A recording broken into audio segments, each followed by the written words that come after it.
भारत माता की इनकलाब इनकलाब वंदे वंदे। आज छत्तीसगढ़ के कोने कोने से आए हुए इतनी भारी संख्या में सभी भाइयों बहनों माताओं बुजुर्गों बच्चों, आप सब लोगों को मेरा नमस्कार, सबको मेरा प्रणाम।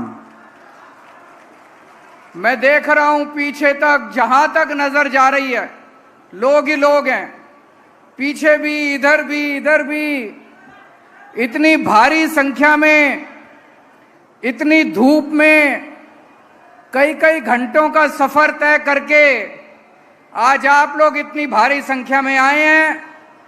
मैं आप लोगों का तहे दिल से बहुत बहुत शुक्रिया अदा करना चाहता हूं। दोस्तों, मैं सोच रहा था अभी बैठा बैठा, सन 2000 में छत्तीसगढ़ बना, मध्य प्रदेश से अलग हुआ। लोगों को बड़ी उम्मीद थी, छत्तीसगढ़ के लोगों को बड़ी उम्मीद थी कि अब हमारे छत्तीसगढ़ का विकास होगा। भगवान ने छत्तीसगढ़ को देने में कोई कसर नहीं छोड़ी।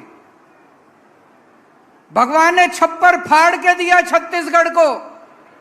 क्या नहीं है छत्तीसगढ़ में? जंगल है, खेती है, हर तरह की चीज पैदा करते हैं छत्तीसगढ़ के लोग। माइनिंग है, लोहा है, कोयला है, हर किस्म की माइन है। दोस्तों, भगवान ने सब कुछ दिया, एक कमी छोड़ दी भगवान ने, ईमानदार नेता नहीं दिए छत्तीसगढ़ वालों को, ईमानदार पार्टियां नहीं दी छत्तीसगढ़ वालों को। इतना कुछ था, इतना कुछ था, इतना लोहा, इतने कोयला, इतना खदाने, इतने जंगल, वन, इतनी नदियां। भाई साहब, 20 साल के अंदर तो एक एक आदमी अमीर बन जाता, एक एक परिवार अमीर बन जाता छत्तीसगढ़। गांव गांव में स्कूल खुल सकते थे, गांव गांव में अस्पताल खुल सकते थे, चारों तरफ खुशहाली आ सकती थी। अगर आपके नेता ईमानदार होते, आपकी पार्टियां ईमानदार होती, अगर उन्होंने आपके लिए 20 साल काम किया होता, आज आम आदमी पार्टी की सभा में एक भी आदमी नहीं आता। लोगों को लगता अगर आप लोग खुश होते बीजेपी से, अगर आप लोग खुश होते कांग्रेस से, तो आम आदमी पार्टी की क्या जरूरत थी? आज दिल्ली के अंदर, पंजाब के अंदर आम आदमी पार्टी से लोग इतने खुश हैं, इतने खुश हैं। बीजेपी की रैली में एक भी आदमी नहीं आता दिल्ली के अंदर, कांग्रेस की रैली में एक भी आदमी नहीं आता, सब आम आदमी पार्टी से खुश। आज आप लोग आए हो क्योंकि आप बीजेपी से नाराज हो, आप लोग आए हो क्योंकि आप कांग्रेस से नाराज हो। आज चारों तरफ देश के अंदर चर्चा करो छत्तीसगढ़ की, तो केवल भ्रष्टाचार के नाम से जाना जाता है छत्तीसगढ़। खदानों का घोटाला हो गया, लोहे का घोटाला हो गया, ट्रांसपोर्ट का घोटाला हो गया, फलाना घोटाला हो गया। बीजेपी को मौका मिला, बीजेपी वालों ने लूट लिया, कांग्रेस को मौका मिला, कांग्रेस वालों ने लूट लिया। पहले दिल्ली का भी यही हाल था। दिल्ली में जब हमसे पहले कांग्रेस की बीजेपी की सरकारें थी, पूरे देश में जाना जाता था, दिल्ली किस नाम से जाना जाता था? सीएनजी का घोटाला हो गया, 2G का घोटाला हो गया, कॉमनवेल्थ का घोटाला हो गया। जब से दिल्ली में आम आदमी पार्टी की सरकार बनी है, पूरे देश में लोग दिल्ली को कैसे जानते हैं? शानदार स्कूल बन गए दिल्ली में, शानदार मोहल्ला क्लिनिक बन गए दिल्ली में, शानदार अस्पताल बन गए दिल्ली में। तरक्की के नाम से जानी जाती है दिल्ली, विकास के नाम से जानी जाती है दिल्ली, खुशहाली के नाम से जानी जाती है दिल्ली। और अभी पंजाब में 1 साल हुआ है आम आदमी पार्टी को, चारों तरफ देश में पंजाब के चर्चे ही चर्चे हो रहे हैं, चर्चे ही चर्चे हो रहे हैं। मेरे को भी कुछ लोग मिले छत्तीसगढ़ के, बोले सर बिजली आती ही नहीं है छत्तीसगढ़ में, 7-7, 8-8 घंटे पावर कट लगते हैं। सही है कि गलत है? बिजली आती है कि नहीं आती है? पावर कट लगते हैं कि नहीं लगते? दिल्ली में 24 घंटे बिजली आती है। पंजाब में भी पहले 7-7, 8-8 घंटे के पावर कट लगते थे। 1 साल हुआ है भगवंत मान को मुख्यमंत्री बने, 1 साल, बस 1 साल। 1 साल में भगवंत मान ने पंजाब के अंदर 24 घंटे बिजली कर दिया। बिजली के पावर कट नहीं लगते। नीयत ठीक है, ईमानदार हैं हम लोग, बेईमानी नहीं करते। अगर भगवंत मान 1 साल के अंदर पंजाब में 24 घंटे बिजली कर सकता है, अगर आम आदमी पार्टी की दिल्ली में सरकार 24 घंटे बिजली कर सकती है, तो ये बीजेपी कांग्रेस वाले 20 साल में छत्तीसगढ़ में नहीं कर सकते थे क्या? कर सकते थे। नीयत खराब थी 24 घंटे पैसे कमाने में, और पैसा, हाय पैसा, हाय पैसा, हाय पैसा। 24 घंटे पैसा कमाने में लगे रहते हैं ये लोग। और आपको जान के ताज्जुब होगा, छत्तीसगढ़ में बिजली इतनी महंगी है जबकि यहां पे बिजली बनती है। दिल्ली में बिजली बनती नहीं है। दिल्ली में 24 घंटे बिजली आती है, मुफ्त बिजली आती है, मुफ्त। 0 बिजली का बिल आता है, सबका बिजली का बिल आता है, उस पे 0 लिखा होता है, 0। आपको यकीन नहीं होगा, चमत्कार है ये। बिजली का बिल 0 आता है, 24 घंटे बिजली आती है। छत्तीसगढ़ में बिजली नहीं आती, केवल बिजली का बिल आता है, मुझे पता चला। जब दिल्ली में मैंने बिजली फ्री करी, मोदी जी मेरे से इतना गुस्सा हो गए, इतना गुस्सा, आग बबला हो गए, आंखें लाल हो गई मोदी जी की। बोले केजरीवाल फ्री की रेवड़ी बांट रहा है, केजरीवाल फ्री की रेवड़ी बांट रहा है। हाँ मोदी जी, मैं फ्री की रेवड़ी बांट रहा हूं, मैं फ्री की रेवड़ी बांट रहा हूं। आपके वाले तो सारे रेवड़ी लूट के ले जाते हैं, अपने घर भर रहे हैं सारी रेवड़ी से।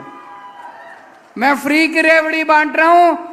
दिल्ली में मैंने हर दिल्ली वाले के हाथ में, हर दिल्ली वाले के हाथ में 7 फ्री की रेवड़ी रख दी। 7 रेवड़ियां हर एक को दे दी।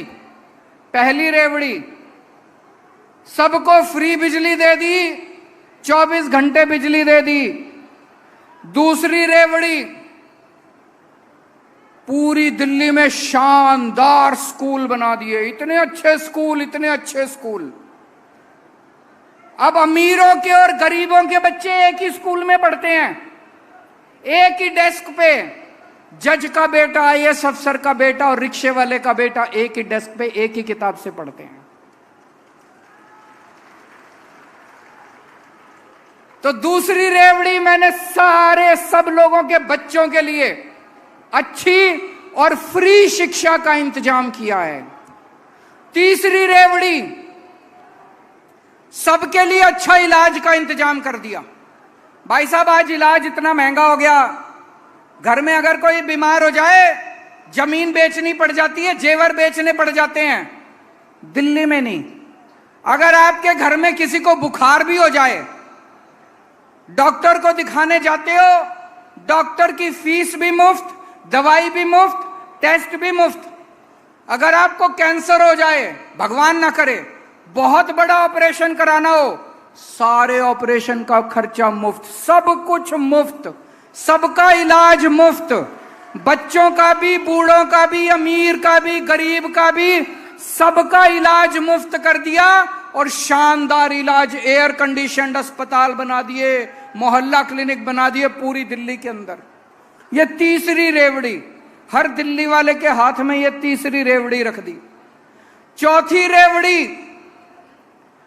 दिल्ली के अंदर बसों में महिलाओं का सफर फ्री कर दिया। किसी बस में चढ़ जाओ, प्राइवेट बस में चढ़ जाओ, सरकारी बस में चढ़ जाओ, कोई टिकट नहीं लगती किसी महिला की, सबको बसों का फ्री। पांचवी रेवड़ी, हर घर के अंदर जितने बुजुर्ग हैं, सब बुजुर्गों को फ्री में तीर्थ यात्रा करा के लाते हैं। अयोध्या जी लेके जाते हैं, रामेश्वरम लेके जाते हैं, पुरी लेके जाते हैं, शिरडी बाबा लेके जाते हैं। हर परिवार के बुजुर्गों को फ्री तीर्थ यात्रा कराते हैं। और छठी रेवड़ी, जितने बेरोजगार बच्चे थे सबके लिए रोजगार का इंतजाम कर रहा हूं। 12 लाख बच्चों को रोजगार दिला दिए। पंजाब में भगवंत मान ने 30,000 बच्चों को सरकारी नौकरी दे दी और अभी 3 लाख बच्चों को और नौकरी देने का इंतजाम कर रखा है भगवंत मान ने। ये 6 फ्री की रेवड़ी हमने हर एक के हाथ पे रख दी। बताओ होनी चाहिए कि नहीं होनी चाहिए? आज मैं छत्तीसगढ़ के लोगों से पूछना चाहता हूं, आपको पहली फ्री की रेवड़ी, फ्री बिजली चाहिए कि नहीं चाहिए? हाथ खड़े करके, पीछे वाले भी हाथ खड़े करके बताना। आपको दूसरी फ्री की रेवड़ी, फ्री शिक्षा चाहिए कि नहीं चाहिए? आपको तीसरी फ्री की रेवड़ी, अच्छा इलाज चाहिए कि नहीं चाहिए? आपको चौथी फ्री की रेवड़ी, रोजगार चाहिए कि नहीं चाहिए? आपको फ्री की तीर्थ यात्रा चाहिए कि नहीं चाहिए? आपको महिलाओं का सफर फ्री चाहिए कि नहीं चाहिए? मैं अगर गरीबों के हाथ में थोड़ी सी रेवड़ी रख दूं तो क्या तकलीफ है मोदी जी को? आज चारों तरफ इतनी महंगाई कर रखी है मोदी जी ने, इतनी महंगाई है कि नहीं है? घर का खर्चा चलना मुश्किल हो रहा है। तनख्वाह बढ़ी नहीं, आमदनी बढ़ी नहीं और खर्चे बढ़ते जा रहे हैं। सब्जी महंगी हो गई, आटा महंगा हो गया, दूध महंगा हो गया, हर चीज महंगी होती जा रही है। कभी सोचा महंगाई क्यों हो रही है? कभी सोचा महंगाई क्यों हो रही है? अपने आप नहीं हो रही। मोदी जी ने इतना टैक्स लगा दिया, इतना टैक्स लगा दिया। आजादी के बाद इतना टैक्स कभी नहीं लगा था। दूध पे टैक्स लगा दिया, छाछ पे टैक्स लगा दिया, कभी नहीं लगा था दूध पे टैक्स। छाछ पे टैक्स कभी नहीं लगा था। लस्सी पे टैक्स लगा दिया, चाय पे टैक्स लगा दिया, कॉफी पे टैक्स लगा दिया, तेल पे टैक्स लगा दिया, आटे पे टैक्स लगा दिया, चावल पे टैक्स लगा दिया, हर चीज पे टैक्स लगा दिया। और टैक्स भी कोई थोड़ा मोटा नहीं। पेट्रोल यहां पे छत्तीसगढ़ में क्या भाव है? 102। पेट्रोल 102 रुपए लीटर है। अब पेट्रोल का भाव 57 रुपए है और 45 रुपए उसके ऊपर टैक्स है। 1 लीटर पेट्रोल 57 रुपए का आता है, 45 रुपए टैक्स। बताओ लूटेंगे क्या? अरे यार 57 रुपए का पेट्रोल है, 4 रुपए टैक्स ले लो, 5 रुपए टैक्स ले लो, 6 रुपए टैक्स ले लो, 45 रुपए टैक्स। ऐसे ही दूध पे लगा दिया, ऐसे ही सब्जियों पे लगा दिया, ऐसे ही छाछ पे लगा दिया, लस्सी पे लगा दिया, चाय पे, हर चीज पे टैक्स, हर चीज पे टैक्स। आपको ये जान के ताज्जुब होगा, हम कहते हैं ना अंग्रेज हमारा, जब अंग्रेज थे हमारा खून चूसते थे। अरे उन अंग्रेजों ने भी कभी दूध पे टैक्स नहीं लगाया था। उन अंग्रेजों ने भी कभी लस्सी पे, खाने पीने की चीजों पे टैक्स नहीं लगाया था। पिछले 75 साल में कभी खाने पीने की चीजों पे टैक्स नहीं लगा। मोदी जी ने तो खाने पीने की चीजें भी नहीं छोड़ी दोस्तों। इतना टैक्स, इतना टैक्स, इतना, इसलिए महंगाई हो रही है। महंगाई अपने आप नहीं हो रही है, ये दाल महंगी हो रही है, खाने पीने की। ये सारा पैसा जा कहां रहा है? इतना टैक्स इकट्ठा करके मोदी जी कहां ले जा रहे हैं? लुटा रहे हैं। किसको दे रहे हैं? किसको दे रहे हैं? एक आदमी ने, इनके कई दोस्त हैं, इनके एक दोस्त ने बैंक से 34,000 करोड़ का कर्जा लिया। 34,000 करोड़ का कर्जा ले लिया, नीयत खराब हो गई, बोला मैं कर्जा नहीं देता। मोदी जी को क्या करना चाहिए था? उसको जेल में डालना चाहिए था कि नहीं डालना चाहिए था? उसका कर्जा माफ कर दिया, 34,000 करोड़ रुपए का कर्जा माफ कर दिया। एक और आदमी का 18,000 करोड़ का कर्जा, 1,000 करोड़ रुपए का कर्जा माफ कर दिया।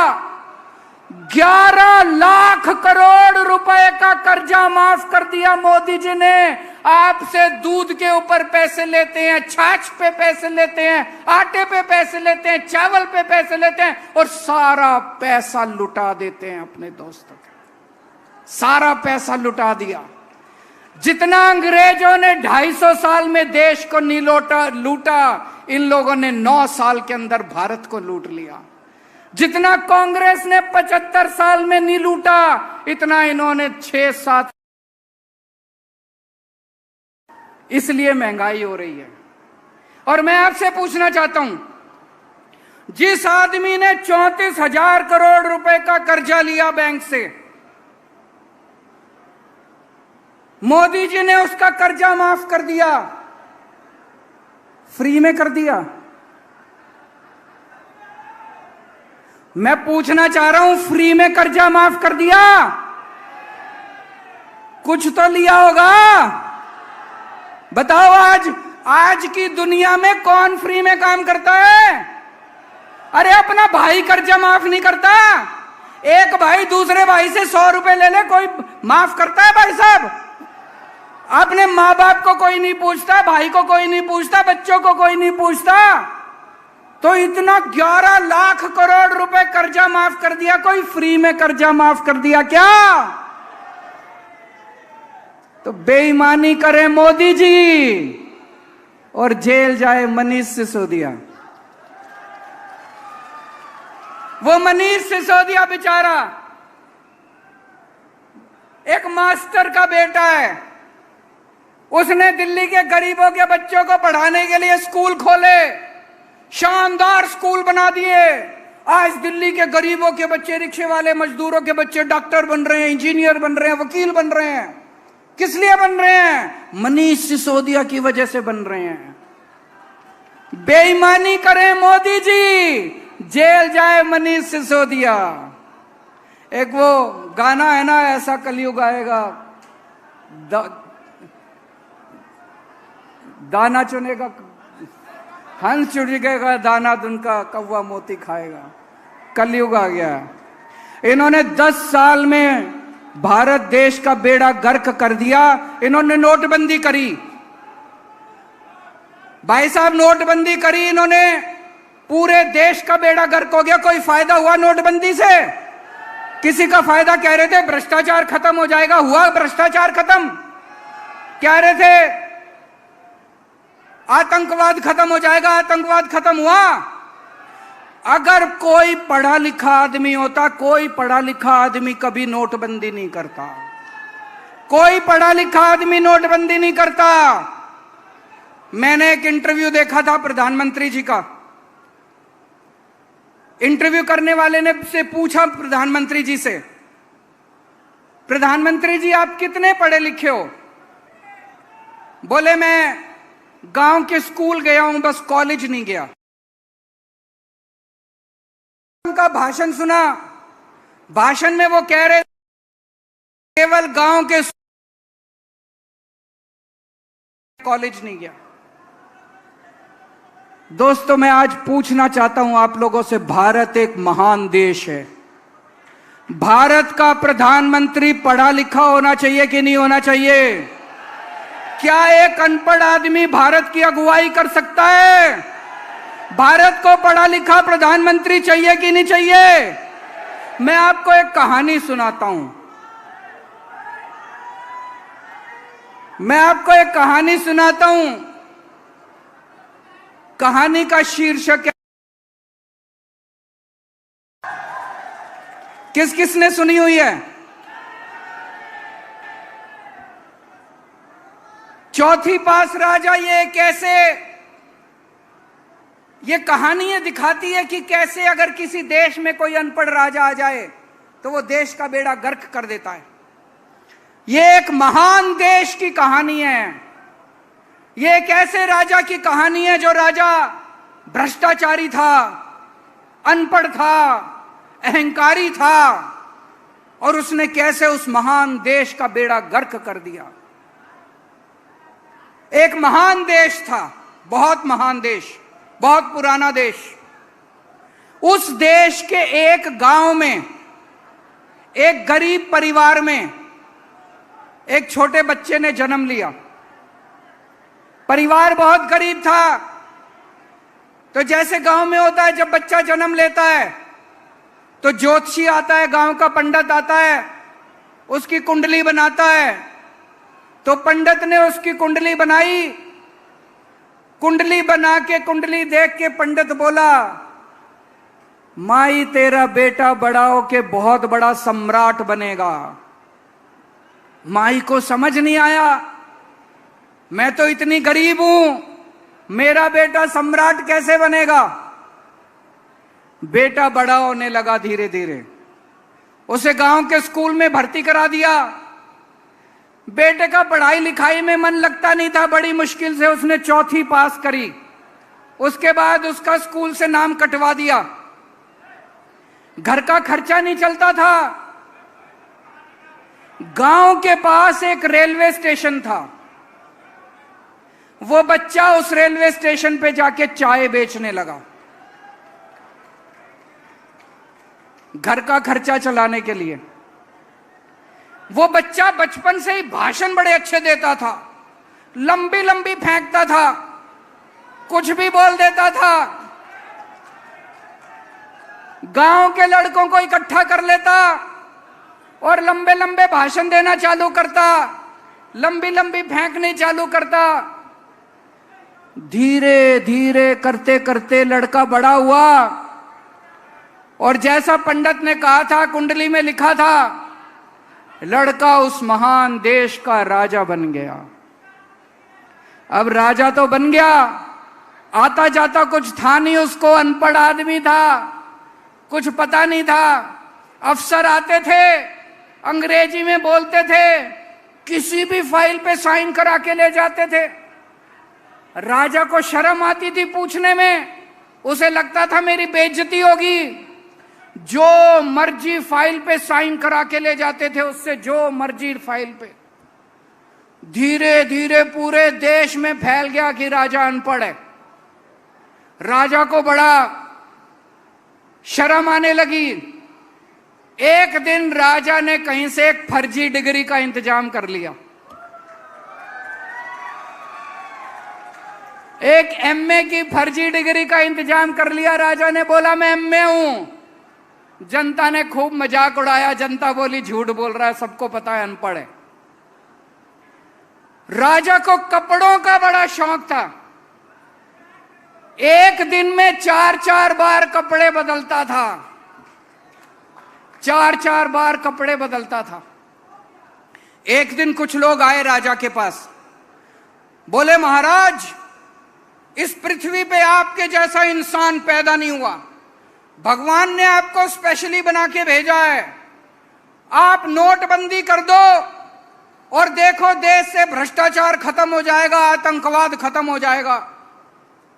राजा बेवकूफ था, समझ तो थी नहीं। उसने देश में नोटबंदी कर दी भाई साहब। एक दिन 8 बजे रात को टीवी पे आया और उसने नोटबंदी कर दी। पूरे देश में हाहाकार मच गया। लंबी लंबी लाइनें बैंकों के सामने, लंबी लंबी लाइनें लग गई। कई लोग मर गए, लोगों के धंधे चौपट हो गए, दुकानें बंद हो गई, इंडस्ट्री बंद हो गई। वो महान देश 20 साल पीछे चला गया भाई साहब, 20 साल पीछे चला गया। एक दिन उस देश में महामारी आई, लोग मरने लगे, ऑक्सीजन की कमी हो गई, चारों तरफ हाहाकार मचा हुआ था। एक कोई पंडित आया राजा के पास, बोला सब लोगों से थाली और चम्मच बजवाओ, महामारी खत्म हो जाएगी। राजा ने पूरे देश में चम्मच और थाली बजवा दी, कोई महामारी खत्म नहीं हुई भाई साहब। कई लोगों की मौत हो गई, कई लोगों की मौत हो गई। राजा के कई दोस्त थे, उन दोस्तों ने खुलेआम गुंडागर्दी चालू कर दी, उन दोस्तों ने बैंकों को लूटना चालू कर दिया, उन दोस्तों ने इधर उधर लड़कियों को छेड़ना चालू कर दिया। एक बार हद हो गई जब उस राजा के एक दोस्त ने उस देश की अंतर्राष्ट्रीय खिलाड़ियों को छेड़ दिया, कुश्ती की पहलवान खिलाड़ियों को। चारों तरफ हाहाकार, चारों तरफ बलात्कार, लूटमार, इतनी महंगाई हो गई, इतनी महंगाई। और राजा एक नंबर का भ्रष्ट था, सब चीजों में पैसे लेता था, सब चीजों में पैसे।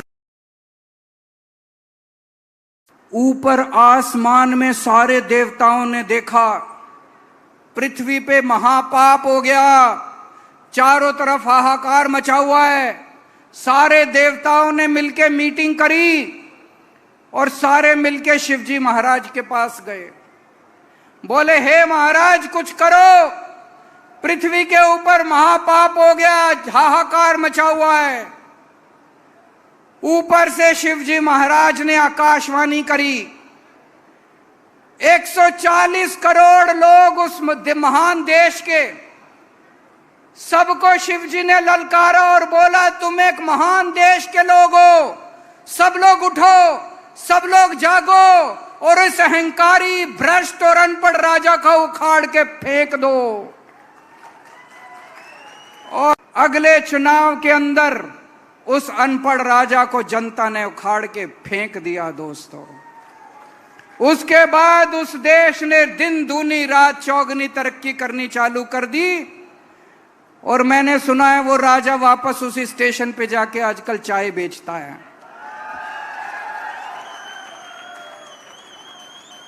दोस्तों, दिल्ली वालों ने बीजेपी और कांग्रेस को हरा के आम आदमी पार्टी का साथ दिया। पंजाब वालों ने बीजेपी, कांग्रेस और अकाली दल को हरा के आम आदमी पार्टी का साथ दिया। आज छत्तीसगढ़ के लोगों को मैं कहना चाहता हूं, एक मौका दे के देख लो, एक मौका। आप बीजेपी को भी भूल जाओगे, कांग्रेस को भी भूल जाओगे और हमेशा के लिए आम आदमी पार्टी के साथ रहोगे। भारत माता की।